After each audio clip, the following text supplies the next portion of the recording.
Prenup photoshoot nga nagpakita sa panginabuhian sa ilang mga ginikanan isip mga magbabaol ang napiling tema ni ining engaged couple. Sayranta ang ilang istorya pinaagi sa report ni Mark Reggie Abella.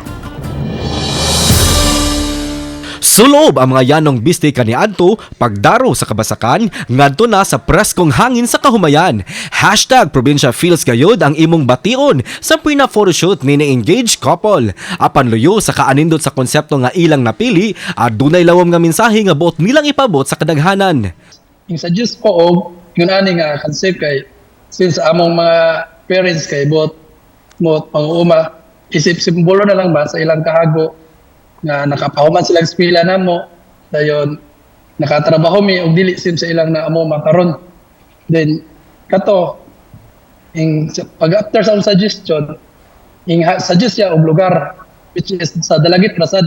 Ang engaged couple sa nag-viral nga mga hulagway, gila nga sila Rhea Berdo o Jorens Amaya kinsa naumol ang gugma sa usag-usa sa lungsod sa Dalaget. Kuha ang mga hulagway sa barangay Salog lungsod sa Dalaget, diin naatlan usab nga panahon sa ting-ani. Wala nila kalimti ang pagbalik lantaw sa mga sakripisyo o kahago sa ilang mga ginikanan nga mag-uuma kaniadto. Gawa sa pagpakita sa panginabuhian sa ilang mga ginikanan, tuyo usab nilang ipasigarbo ang yano apan mabulokon nga kinabuhi sa mga indigenous people. Ang Dalagit ila sa vegetable basket of Cebu. Among maipasigar bos katibok kasod ang among lugar. Alang usab sa pangila sa mag-uuma sa init ug ulan andam sila mo trabaho aron makakaon og ang duha gikatakdang kaston karon December 17, 2022.